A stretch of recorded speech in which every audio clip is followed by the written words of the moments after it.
Autoline Daily is brought to you by Bridgestone. For drivers who want to get the most out of their cars, it's Bridgestone or nothing. Dow Automotive Systems, improving durability and increasing design flexibility with Betamate structural adhesives at dowbetamate.com. And by Hyundai. Experience the 2011 Hyundai Sonata today at HyundaiSonata.com. Hello out there in the automotive world. This is Autoline Daily for October 13. Well, one thing we now know from the latest UAW negotiations, Chrysler sure knows how to bargain harder than GM or Ford. While Chrysler will pay a $3,500 signing bonus split in 2 payments, Ford's paying $6,000, GM $5,000. Chrysler also got a reduction in skilled trades classifications. Ford didn't get that. The Detroit News reports that Chrysler got almost the same terms that it offered to the union on September 14th. So it sure looks like the union wasted a whole month in getting this agreement. And yet, even with the best deal amongst the big three, a lot of Ford workers do not seem to like the new contract. So the UAW leadership seems to be trying to scare them into approving it. Bloomberg reports that the union is telling Ford workers they're going to go on strike if the contract's rejected.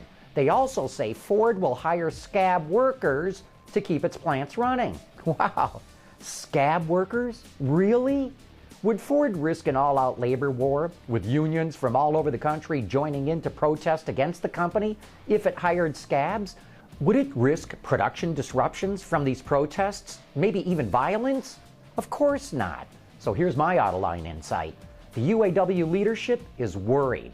If the Ford contract is not approved and they go on strike, the entire country is going to turn against the union, and Bob King's proclamations that this is a new cooperative union will be seen as meaningless. I believe it's the UAW that's trying to scare Ford workers into approving this contract by threatening them with scab labor. But you know, that's the kind of threat that could backfire.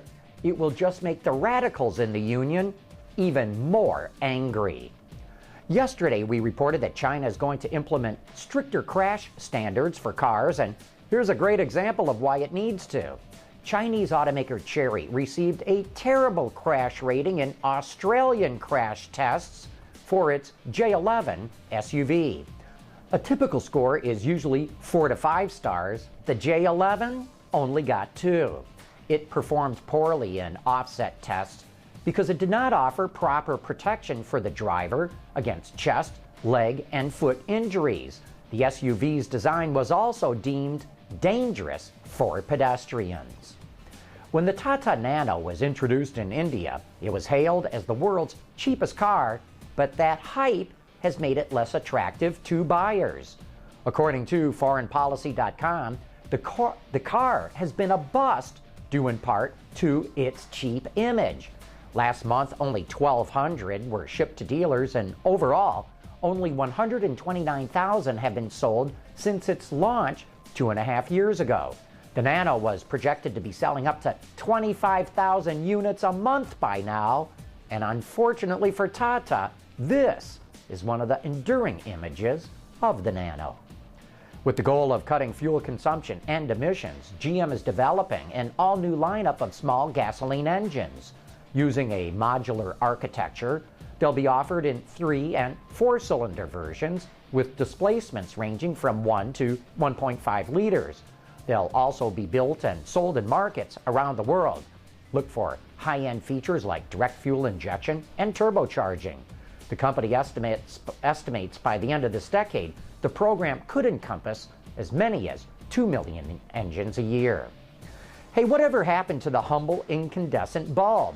It's lighted the world for more than a century, but today it's been replaced by a laundry list of new technologies, ranging from halogen and xenon to fluorescent and LED.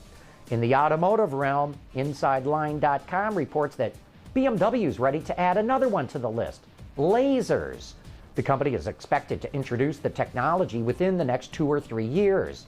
LED lighting is the latest fad, but lasers promise to be much better, delivering 1,000 times as much light in a package that's 100 times smaller. They're also twice as efficient and should last for 10,000 hours. I'm Craig Cole, 4,000 feet above sea level in the mountains of Oregon, and there's only one vehicle that can get me back down again. That is coming right up.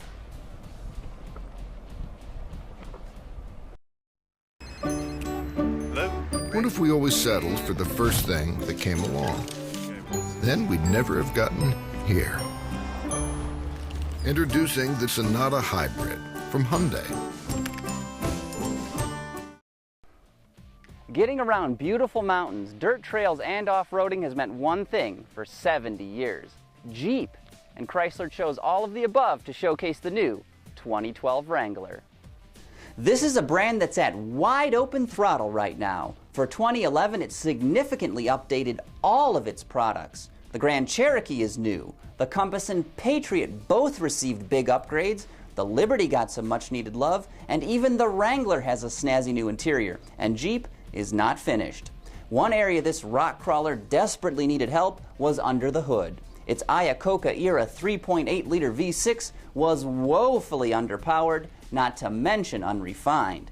But Chrysler has come up with a dynamite solution to this problem.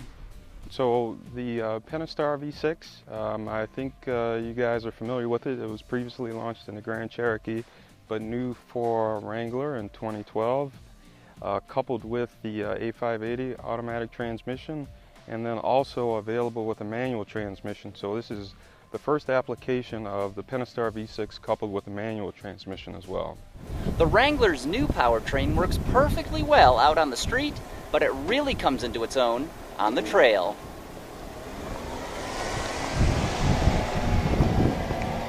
Just looking at this engine spec sheet doesn't do it justice. It's incredibly refined and quiet, but flexible as well. In this application, it puts out 285 horsepower with 260 pound-feet of torque. It also features a reverse-mounted alternator, so it stays high and dry, plus equal-length exhaust downpipes. Regardless of transmission, a 5-speed automatic or a 6-speed manual are offered. All two-door models sticker at 17 miles per gallon in the city and 21 on the highway.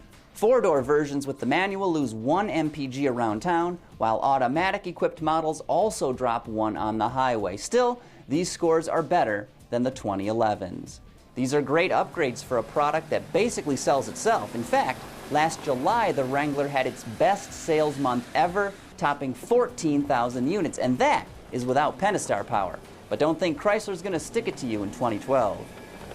The base price of the Wrangler is, the two-door Wrangler is $22,045. That was the same as the 2011 vehicle, $22,045, and the base price starting on the 4-door is $25,545. And again, that's going to be the same for this year. Thanks for that report, Craig. Hey, don't forget to tune in to Autoline After Hours tonight at 7 p.m. Eastern Time. Tonight we're going to be joined by Roaster Jack, the guy who sends us coffee. Turns out he's also a huge Buick fan. But we'll also be talking about the latest inside info on the auto industry. So join me and Peter DeLorenzo for Autoline After Hours. And thanks for tuning in. We will see you tomorrow.